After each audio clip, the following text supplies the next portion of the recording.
आइए इन पे माइक करते हैं। जी। आपको लगता है कि भारत खुलकर इजराइल के समर्थन में आ पाएगा जमीनी स्तर पर, क्योंकि 2024 के चुनाव अब सर पर है? क्या मुसलमानों के वोट से खिलवाड़ कर पाएगी भाजपा सरकार? देखिए, आप इजराइल अगर कभी जाने का आपको मौका मिले तो कभी जाइएगा, वहाँ पर हाइफा चौक है। पता है वो कौन लोग हैं? जो भारत के लोग जाके इजराइल के लिए शहीद हुए, उनके नाम से वो चौक है। आप समझिए कि इजराइल का हमारे ऊपर कितना बड़ा एहसान है, और इजराइल ने उस एहसान के बदले हमारे को हर युद्ध में हमारा साथ दिया। 71 में साथ दिया, 65 में, 48 में, यहाँ तक कि कारगिल वार में भी हमारा साथ दिया। तो इजराइल तो हमारा बहुत ही अच्छा मित्र है, और भारत को हमेशा इजराइल का साथ देना चाहिए। अब बात रही फिलिस्तीन की, तो नरेंद्र मोदी ने कभी भी फिलिस्तीन का विरोध नहीं किया। उन्होंने हमास का विरोध किया, हमास के खिलाफ उन्होंने ट्वीट किया। तो प्रधानमंत्री जी विश्व के हर मंच से ये कहते रहे कि हम आतंकवाद के खिलाफ है। जब अमेरिका से भी उनका बात होता है तो वही बात करते हैं, और जब सऊदी अरब गए तो उन्होंने यही कंसर्न उठाया, यूएई में गया तो यही कंसर्न। आज यूएई जैसा इस्लामिक देश इसका समर्थन इजराइल का समर्थन कर रहा है। तो उन लोगों को इस बात पे गौर करना चाहिए कि वो एक हमास जैसे आतंकवादियों का समर्थन कर रहे हैं। वो बड़े बड़े देश, ईरान जैसे देश, चीन जैसे देश, उनको सोचना चाहिए कि वो किस तरफ खड़े हैं। आज पूरी दुनिया दो धड़ों में बट गई है, एक जो आतंकवाद के खिलाफ खड़ी है और एक जो आतंकवाद का समर्थन कर रही है। तो समझिए ना दुनिया में क्या चल रहा है। दुनिया दो फाड़ में हो गई। वैसे भी यूक्रेन और रशिया के युद्ध चल रहा है, तो कहीं ना कहीं दुनिया में एक थर्ड वर्ल्ड वार की शुरुआत स्टार्ट हो गई है। इसको रोकने के लिए दुनिया के सभी देशों को सामने आना पड़ेगा। एक इजराइल को मारने के लिए हिजबुल्लाह आ जाता है, हमास आ जाता है, ईरान आता है, आपका कुवैत आ जाता है। तो सोचिए कितनी क्राइसिस है इजराइलियों के लिए आज के युग में। तो इजराइलियों के साथ पूरे दुनिया को खड़ा होना चाहिए मानवीय आधार पे। मैं नहीं ये कह रहा हूं कि यहूदियों के लिए खड़ा हो जाओ, लेकिन मानवीय आधार पे खड़ा हो जाओ। जिस प्रकार से वहां पर महिलाओं को निर्वस्त्र करके उनकी फोटो वीडियो बनाई गई और पूरे सोशल मीडिया पे आज घूम रही है, आपने भी देखा होगा। देखा है कि नहीं?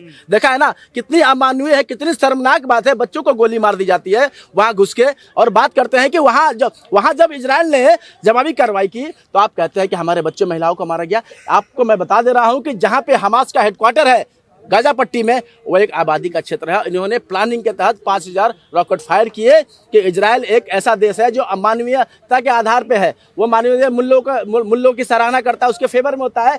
लेकिन जब इजराइल ने जब युद्ध घोषित कर दिया तो उसने उसी प्रकार से उस चीज का समर्थन, उस चीज को उसने उसी प्रकार वो भूल गया जिस प्रकार से उसके नागरिकों को घुस के मारा गया। उसी प्रकार से उसने भी वहां पे मारा, क्योंकि उसको अपने अस्तित्व की लड़ाई लड़ रहा है। ये एक विशुद्ध धार्मिक युद्ध है, विशुद्ध धार्मिक युद्ध है। की लड़ाई है या चुनकर मुसलमानों ये को विशुद्ध टारगेट किया जा रहा है? ये इजराइल के और यहूदियों के अस्तित्व की लड़ाई है, क्योंकि दुनिया में सबसे कम कोई अगर कम्युनिटी बची है तो यहूदी बचे हैं। वो अपनी स्थिति की लड़ाई आज भी लड़ रहे हैं। और जिस प्रकार से आपने देखा होगा उसका जो आप उसकी ज्योग्राफिकल देख लीजिए, उसकी एंटिटी देख लीजिए कि इजराइल एक तरफ से समुद्र है और 6 तरफ से वो घिरा हुआ है इस्लामिक कंट्री से, जो उसके विरोध में हमेशा खड़े रहते हैं, हमेशा उस पर आक्रमण करते रहते हैं। आपने देखा होगा कि जैसे ही हमास ने अटैक किया, हिजबुल्लाह उधर से आ गया, लेबनान का जो आतंकवादी संगठन, उसको भी ईरान ने समर्थन दिया, ईरान ने पैसे दिए। जिस देश में खाने के लिए नहीं है वो देश 5-7 हजार रॉकेट फायर कर रहा है। सोचिए कितनी क्राइसिस है उस देश के पास।